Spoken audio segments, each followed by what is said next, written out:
We are on the morning break in the questioning of Atif Choudhury at the undercover policing inquiry.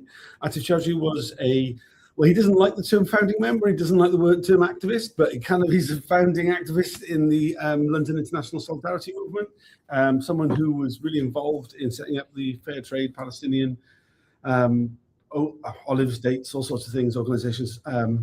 Zatoun? Zatoun. Yeah.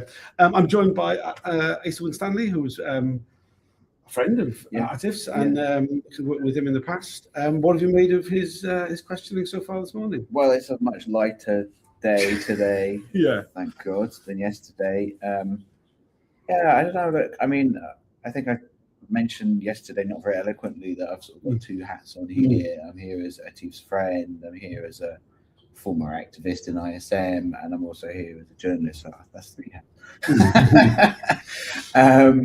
So yeah, I don't know.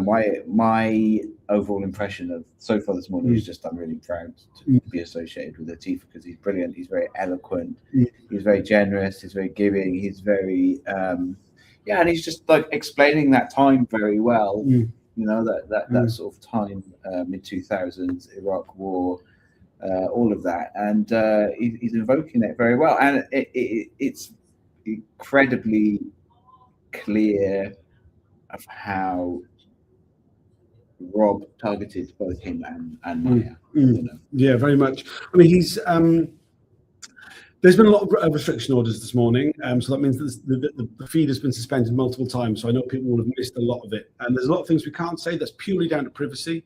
So obviously, I have no intention of breaking any of it. What we can say is that he's really evoked the way in which the friendship that Rob Harrison kind of developed with him was very intense. They got very close. 2 to 3 times a week he came around.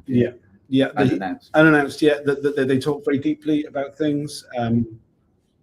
He said, he essentially said, that's kind of as close as any man got to him in life. He talks about the relationship that Rob Harrison had with Maya. He talks about at first he's very supportive of it, how he ended up being quite worried about it because Maya was telling him things, he was putting them to Rob Harrison, and Harrison was going, no, she's making that up. And he was like, he knew Maya well enough to know that wasn't going to be the case.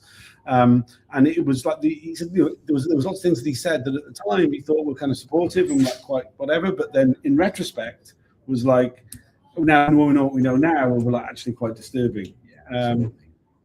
I mean, he also talked about the fact that, I mean, like, though he's kind of, we've seen the reports where he's referred to as a leading light in the ISM. He's like, look, once I'd kind of been doing this bit of training, once I'd been over to Palestine a few times, really kind of realized the limitations of bearing witness. I was concentrating on other things. It was a tune that I was putting my time and energy into, doing some fundraisers, stuff like that. Wasn't actually involved in an activist sense. And it appears that Rob Harrison was kind of going to these meetings and then going back to Atif's house. But the reports, because that was the brown guy, he was focusing on him, and he really kind of drew out the way in which the racial profiling. Absolutely, and Atif made that point very clear that he, Rob Hastings, the police spy, very much told this racist narrative in reports about him that we now know about, and that is fascinating because, absolutely, Atif's recollection very much chimes with mine. Because I first got involved in ISM London at the end of 2003, and 2004. So I was just going in at the time that Atif had just left, really. But from my point of view, when I went in, I would just hear a lot about Atif from other friends and activists. I mean, he mentioned Charlotte Carson. So that was my experience of Atif, and then we met later as friends, and actually we met out in Palestine because he was on, at that time later trips for Zaytoun, but he was not involved, Atif, at that time in any of those meetings that I was, that Rob was, Charlotte, and many others. Not many, the kind of regular activist meetings to organise our agenda in London. It was never more than a dozen people. Trainings, other meetings that Atif described would be more, but Rob was at most of those for a period. But Atif was at, I don't remember Atif at that time, 2004 to 2007. being at that time that I was involved in ISM London, Atif was not single one of those meetings. So it's very striking how Rob was coming back from those kind of meetings and then go and just hang out at Atif's place. What is that about? Yeah, we've had a bunch of questions that we always get whenever any civilian is questioned at the inquiry about their opinions towards violence. I would say fair enough to Sarah Selway, instead of like spacing them out as we sometimes see, she just did the 3 in a row. She got them out of the way just before we went to the break, and I think that Atif did a really good job of like contrasting the very extreme violence that we see in Palestine, in Iraq.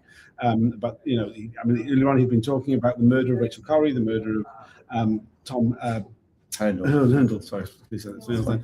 Tom Herndl. Yeah. That the ISM, nothing that he was ever involved in, ever advocated for violence in any way. It is particularly offensive when activists are asked about violence. I think people from my movement maybe kind of understand a bit more, but when you're kind of talking to these to peace activists like Atif, people who've like absolutely dedicated their lives to struggle against violence and war, it's particularly offensive. Yeah, it's true. I mean, this is a really good point, and there is kind of a racial way in which Atif was targeted, and he's not a religious guy, but he's at the same time he's proud of where he comes from. He's proud of his family, proud of his background, and as the sort of brown Muslim heritage man in the group. It's very striking that he was targeted that way, absolutely. And yeah, Atif's recollection of that time is absolutely correct, that ISM London was almost entirely white. There was I remember one other Asian person in ISM London later, several years later, after Atif's time. But it was mostly white. And so, yeah, he was definitely targeted in that way. And it will be really interesting to see if Rob Hastings has got any justification for that next week. Yeah, I mean, once again, we're getting a whole bunch of stuff that we hope to, we assume will get put to Robert Hastings when he appears next week, when he is questioned between Tuesday and Thursday next week. Why on earth are you concentrating on this person who was not involved in? I mean, we saw some of his reports where he talks about Atif having 2 linked laptops in his bedroom that ran ISM London, and like Atif was like, I haven't even got 1 laptop at the time. I wasn't really involved in ISM London. I mean, like, it's not just that it's factually incorrect. It's just like it's total nonsense. Yeah. Very clear. It's very clear that he was making up stuff, for sure. And I think this is something that we see from so many of the undercover officers, where when there is a lack of information, then you just make things up. Now, in a lot of cases, we've heard from a lot of undercover officers who kind of centered themselves in the middle of like the social scene. They turned up at pubs and at benefit gigs and social gatherings of activists, and just like reported any random pub talk that they heard when people were 6 or 7 pints deep. What it seems with Robert Hastings, what he was doing was he was going around Atif's house afterwards and like transposing information that the ideas that he might have picked up somewhere else into Atif because he was a brown person. Yeah. And yeah, I mean, none of it. None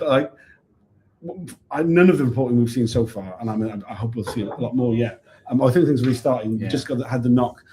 Thanks for joining us. We'll better return to the hearing. We'll be back in at lunchtime doing more of an update. Please join us then.